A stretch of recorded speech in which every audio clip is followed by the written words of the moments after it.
бұрын эссеға байланысты көп ізденген болатын, интернетті ақтарып, гуглда ақтарып, сол кезде сұраққа жауапты дұрыс таппадым, таба алмадым десе де болады.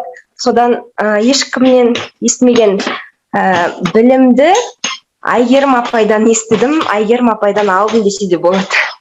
Арайлым, сұрайын деп едім, естіліп тұр ма? Иә. Осы курс әрі қарай жалғасын табады ғой енді. Тағы да жаңадан курс, жаңадан білім шығаратын ойыңыз бар ма? Сол кезде тағы да қатысақ деген ой ғой бізде. Түсініп тұрмын. Деген не? Күн бірге ғұмыр кеспін. Неге қазір мұң тұрлап тұр көзімді? Ұқтым одан жан адамнан ұғынбаған сезімді. Тағдыр жазған несіп бұл. Ешкімнен де естпеген іңкәр асыл сөзімді тек Зухрадан естім. Махаббат таусылмайтын әңгіме. Махаббат ол миллиондардың арманы. Деген сағыныш, тойғаласқан тойды да, есектерде әдемі қодықта туады. Шын махаббат. Уақыт. Тамам. 10 секунд аяқтаңыздар. Жалпы сіздің қолдануыңыз дұрыс, сөз тіркестерін пайдаланғаныңыз сөйлемдерді, бірақ тақырып бізде махаббат еді ғой. Иә, сол төңіректе, иә.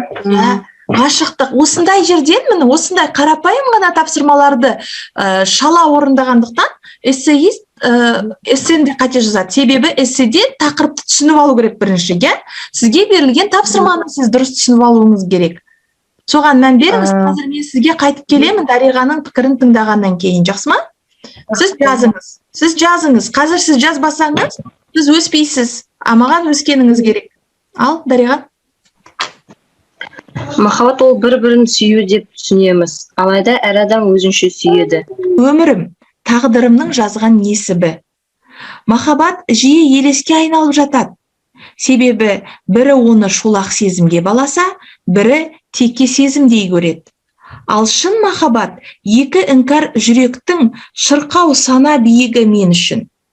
Естай мен Қорландікі дұрыс па? Әлде қыз бен жігіттікі дұрыс па деген ғой. Менің түйгенім екі сезім де еңсеп қазған шыңыраудан терең. Қанша үңілсем де көзім таппайтындаймын. Қызғанышпен қарап келді өртіне.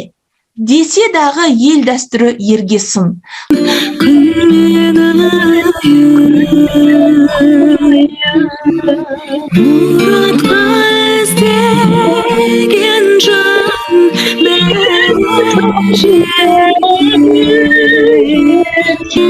Қайтадан келмей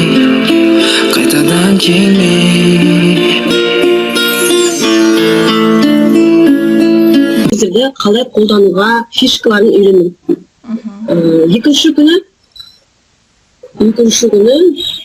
сіздің методикаңыз жаңа әрбір абзацта неге болып қалды? Құрылыммен эссе жазуды үйрендік.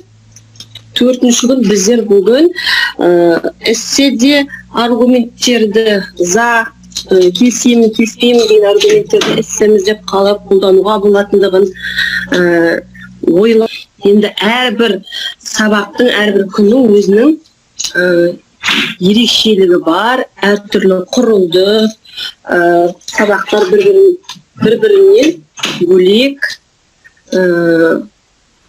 ешқандай артық информациясыз жақсы. Соның ішінде бірінші күні жалпы эссенің құрылымымен таныстық. Соның ішінде мен нақты тезистің не екенін білдім. Қатар үшінші күні фишкаларды үйрендік.